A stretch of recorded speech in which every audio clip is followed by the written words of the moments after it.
So I need to start this video by saying that I'm actually a really big fan of Taylor Swift music. I went to the Eras Tour and it was the best time. I basically lost my voice after screaming for 3 hours. If I could snort Reputation for breakfast, I would. And I don't condone violence, but Nobody No Crime eats every time. I love the music. I think it's great. My issue with Taylor Swift more so has to do with her brand and the impact that that brand has. And more broadly, how we let celebrities get away with doing so many heinous things because they're celebrities and because they're giving us good music or good movies. Because in my channel I talk mostly about sustainability and the environment, we're going to focus on how we let celebrities get away with environmentally questionable things and why I don't think we should be doing this.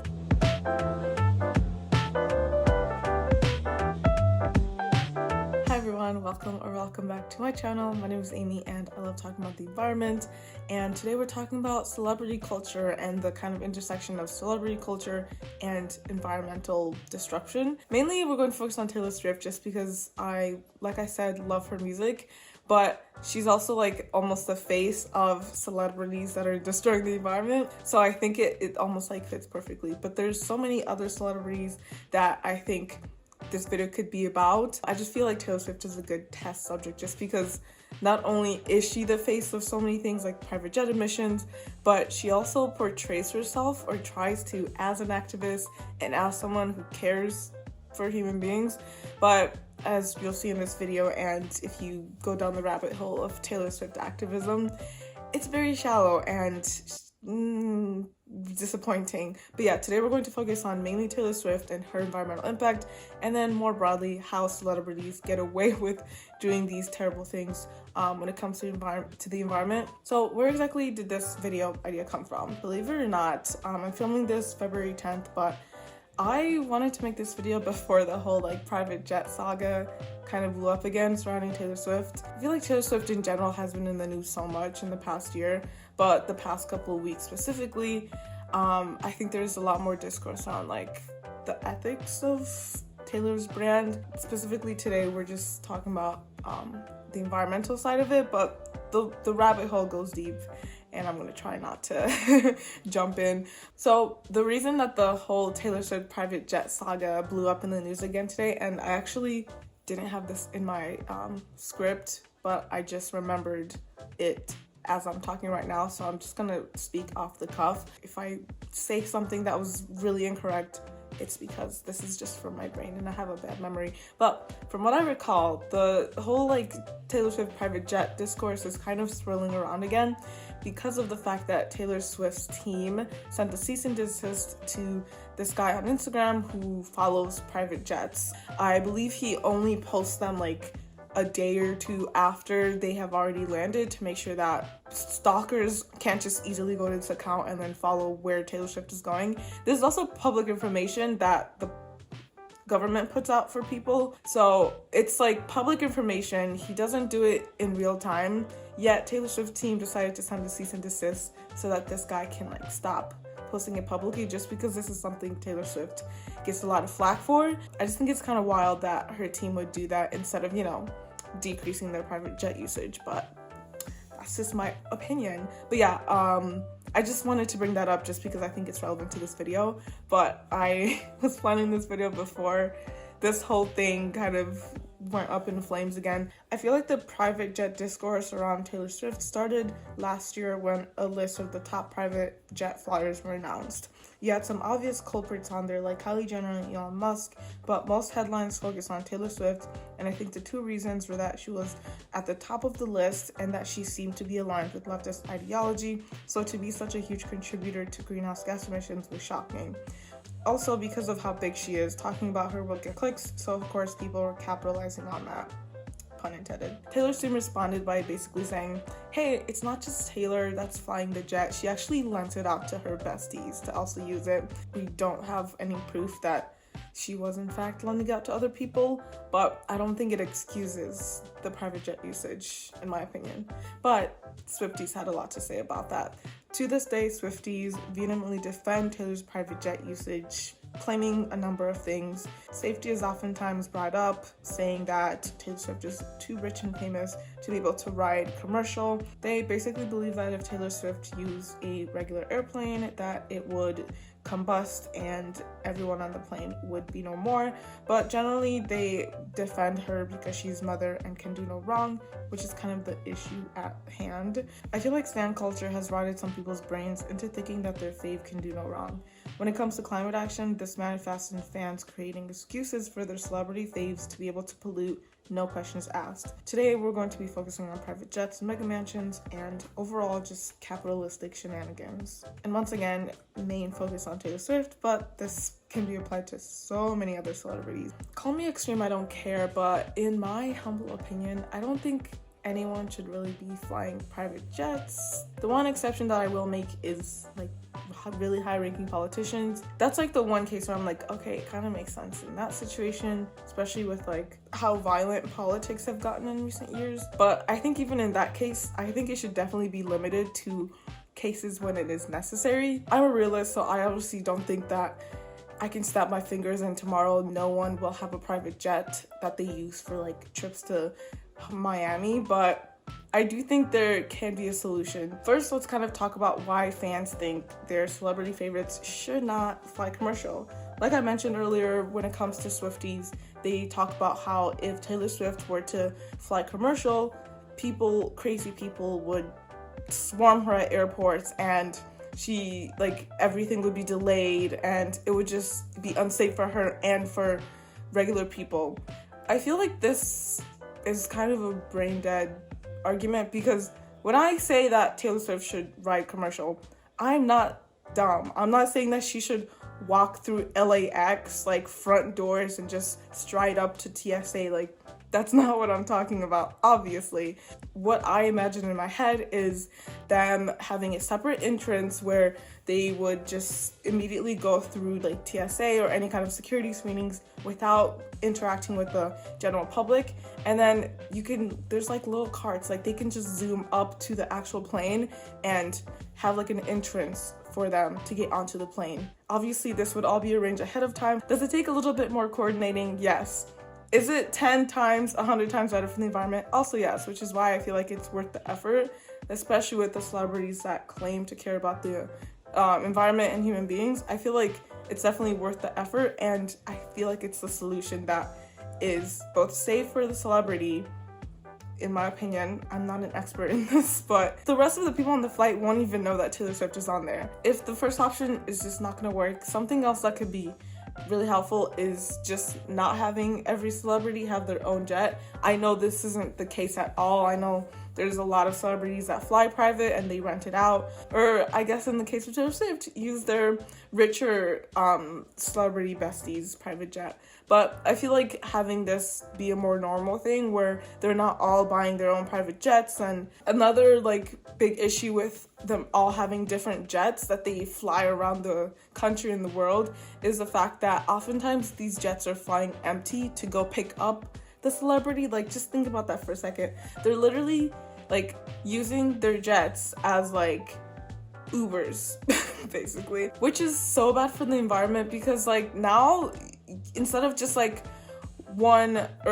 two unnecessary private jet flights because it had to like go there and back, now you have 3 or 4 unnecessary jet flights. There's so many empty leg flights that would be salvaged if they just kind of shared private jets and you rented it out. To be fair, even like regular airlines also have this like empty flights that oftentimes happen, but it's more so if like no one books it but the flight still has to get to where it's going to like pick people up there. So it does happen in normal airlines, but I think with private jets it's even more outrageous because it didn't need to happen.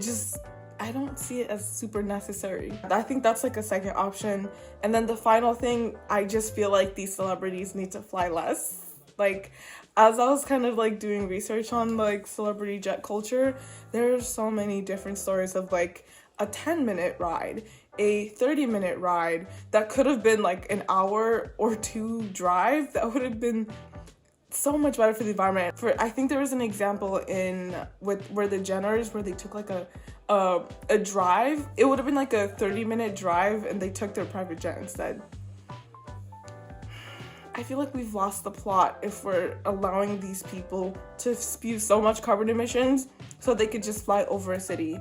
Like, what are people smoking? Like, that's actually wild. With how bad the climate crisis is, I feel like some of these celebrities need to know when it's necessary or not necessary to use their jets in general. Like, if they're gonna keep their jets, maybe you don't need to go to Miami 5 times a year. Maybe you can just not use your jet 117 times, I think it was, for Taylor Swift one year. Like, and that was like a year where she wasn't touring. I'm not gonna excuse it for her touring, but at least like that's her job and it makes sense for her to be flying a lot more if she's touring. But in a year where she wasn't even touring, she flew like 100 and some times. Make it make sense. I don't think you can. So I just feel like in general, celebrities should fly less. In the example of Taylor Swift, there's been so many outrageous examples of her flying unnecessarily. So during the Eras tour, she would fly back to Nashville between show stops. According to Business Insider, on multiple occasions, both of Swift's jets made duplicate flights in one day or flew from different locations to the same destination. Swift's Dassault 900 jet typically flew to concerts from her adopted home of Nashville, Tennessee, and would head back home after the show. Did she have to go back to her hometown after every show? Oftentimes when we have conversations like this, someone will comment down below, well, you can't force someone to do XYZ. I know. I literally can't. I know. I can't force Taylor Swift to care about the environment, but I think it is important to have these conversations and to ask if it's necessary for her to fly back to her hometown after every show when she'll be flying to a new city anyways. Like, can't she just stay? I just want to know the reasoning behind it. Like, are all these cities you're flying to so boring that you can't just sit in Boston for a week? I just think it's sad that, oh my god, I'm going off script here, but I just think it's really sad that she herself has not made the connection between like, hey, it's so bad for the environment that I'm flying to all of these cities for my show and I have a private jet, so maybe to cut back a little bit, let me just stay in each city and just fly to the next one instead of flying back and forth. I guess like we all have different priorities and not destroying the environment is not one of Taylor Swift's priorities.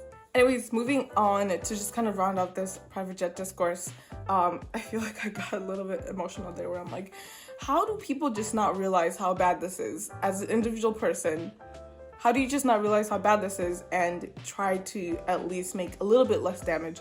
But this video by A Perfect Union just kind of does a great job of explaining the issues surrounding how little people who fly private actually pay for it compared to you and I when we're flying commercial. And I'm going to link in the description, but I think it just does a great job of explaining the whole thing. But basically, unsurprisingly, celebrities and rich people and billionaires aren't paying as much as they should be with flying private, considering how destructive it is and how unnecessary it is. And I do think we should increase their charge a little bit, not a little bit more. It would, one, disincentivize private jet usage because you're paying so much more for it. And then two, it would make it so that, and two, it would also raise more money for combating the effects of climate change, specifically air quality. So I think it's like definitely a great solution to increase. I'm always a proponent of increasing taxes, specifically on rich people and specifically on unnecessary rich people things. So private jets, yachts, second, McMansions. Speaking of which, the second part of this video is actually talking about mansions and how we let celebrities get away with mega mansions. I feel like this conversation isn't as prevalent, but the disdain that I have for mansions is immeasurable. It's a smidge bit more justifiable because we all need a place to live, but when your house has its own zip code, you've lost the plot. Some celebrities and rich people in general have multiple homes that they hop between. Meanwhile, I can't even afford a home until I'm 113. So obviously having a place to live and maybe like a cabin or a beach house makes sense. You know, girls gotta live, you do you.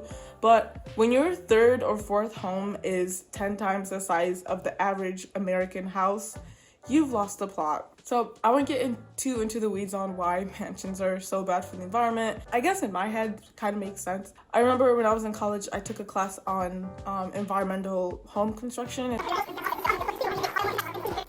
get to the same number of people, if that makes sense. Once again, that's a whole topic for a different video, but when it comes to celebrities, this whole conversation is even just so much bigger because considering how much bigger their homes are. In terms of the discourse around celebrities and mansions, I've always seen people make excuses for celebrities because they can't be in public, so they need to replicate all of the places they would need to go to in their home. This is including things like an indoor gym, spas, pools, and movie theaters. However, do celebrities need all of these things in their homes to thrive? I feel like you can have a comfortable sized home without having 5 living rooms, 2 pools, and a movie theater. Like, having an at-home gym is cool, but does it need to be the size of an actual gym? I feel like similar to private jets, fans and stans will go to bat for their mains by basically saying, oh, the reason that their house is so big is because they can't be in public, so they need to be able to do everything at home. But I don't think that's the case. Similar to private jets, I just don't see that it is an actual necessity to have a mansion to be able to function in society. No, I'm not saying that they need to go to Planet Fitness if they want to go to the gym, but there are literally celebrity gyms that you have to be so rich to be able to afford anyways, and they can have memberships where only certain people are allowed. Like, we already in society have like clubs and places where you need a membership to go to, for example, to golf, to go to like a swimming. I don't know, I'm not in these places, so I don't even know all that they are offered, but we can definitely have a society where rich people and famous people can be allowed to like share different amenities like gyms without having to all be able to have a gym the size of someone's apartment in their actual house. Like, I don't see that as a necessity. And if you want a big house, sure, but I think some of these houses are to the point where it's actually like outrageous and so gaudy, and I don't know how someone can actually live there without feeling so cold and isolated in the first place. But I don't know, I don't buy the excuses. So the connection with Taylor Swift and the whole mansions thing is just how many different properties Taylor Swift has as a liberal. Once again, it just goes back to eat the rich, but she encompasses so much of like what I hate about capitalism and what it's so bad about capitalism. To round out the video, I wanted to vent a little bit about all the capitalist shenanigans that celebrities engage in. To keep with the Taylor Swift trend, let's talk about her album release habits and how manipulative and wasteful they are. So I don't really have an issue with selling physical records. I have SOS Spices. Am I putting it? I have SOS Spices. It's literally the best album of all time. When I first wrote the script, the Grammys hadn't happened, but my girl was robbed. So once again, I love Taylor Swift music. I love Midnights. Let's be very serious. Midnights is not better than SOS. Tangent aside, I don't see the issue with physical albums. It's just the way Taylor Swift does it is like a whole nother capitalist like level. Tell me why Miss Girl releases the same album like 10 times with slight variations so that fans feel like they need to buy multiple. And I'm not just talking about color variations. First, we have the Midnight's clock, which is super cool, but couldn't she have just sent 4 posters that become a clock with each vinyl purchase so that people didn't have to buy 4 different vinyls to make the clock? You also have Taylor Swift releasing different extended versions with different exclusives, but not having a version with everything all in one place. At this point, it feels really intentional so that people are forced to buy a lot of different albums to get all of the different exclusives and extended versions and deluxe versions of the same album. Obviously, no one is forced to buy the same album 4 times. Like, Taylor Swift is not holding a gun to anyone's head, but I definitely feel like she's manipulating her fans into these capitalist behaviors. Like, if she didn't do these different like marketing tactics that she did, then people wouldn't even have the option, or honestly wouldn't care enough to buy different albums or different versions of the same album. But she knows she'll make more money if people buy 2, 3, 4 of the same album. So as an environmentalist, I do my best to not destroy the environment. I'm not perfect, I don't think anyone is, but I try my best. All I'm asking is for celebrities to also try their best. Like, a celebrity doing their best can go so far, especially with let's be real, how destructive they are for the environment as it stands. And I think my big issue right now is with how many fans justify the behavior and the habits of their celebrity favorites just because they have good music, or, well, it's a celebrity, they have to do XYZ. And it's like, no, they're not children, they're not babies. If they actually cared, they would do better. There's even situations with celebrities like Leonardo DiCaprio, who literally paints himself as such an environmentalist, but he also flies private. Excuse me, the call is coming from inside the house. I personally believe that individual action is really important, and I don't place celebrities on a pedestal where I think they're more important than individuals. So I believe that these celebrities need to do more to decrease their environmental impact, and even though I don't think that they're worth more than everyone else, their individual action is worth more because of how much they're polluting now. Private jets, mansions, or car collections, it's time to start evaluating who we prop up in pop culture, because we live in an attention economy, so the people we choose to give attention to are the ones who thrive. And it's easier said than done, because some of these morally questionable celebrities are putting out bangers, but at what cost? The environment? It's time to stop giving attention to the Kylie Jenners of the world, who shamelessly flaunt their unethical and unsustainable lifestyles, while also putting pressure on the Taylor Swifts of the world, who might not be as blatant in their capitalist shenanigans, but are climate criminals nonetheless. So I'm so sorry to say it, but your fave is probably also contributing to this problem. And I did look up to see SZA and see what she's up to, but I couldn't find anything connected to SZA and Private Jet or SZA and Mansion, so I think she's good. I was gonna say, oh, the point of this video isn't to shame celebrity. It kind of maybe is. I think it is time we start shaming celebrities and asking them to do better, because just for our sake, for the sake of the environment, they do need to do better. Basically, I feel like celebrities are put on such a pedestal, and when it comes to things like this, like climate action and their private jet usage, maybe we need to take them off of the pedestal and ask them, like, you want to be a celebrity? Fine, but that doesn't mean you get a green pass to destroy the environment. I don't know, just a thought. Basically, we just need to be careful with who we support, and if you want to support me, you can follow my Patreon. I'm going to have it linked in the description. Thank you to my patrons for helping me make amazing content. I'm also going to have linked in the description my Instagram and my TikTok if you want to follow me on there. And if you care about the discourse on celebrities and the environment, you're really going to love this video, where I basically call out the fact that your celebrity favorite is in fact destroying the environment, specifically influencers. But that being said, thank you so much for watching, and I'll see you in my next video. Bye!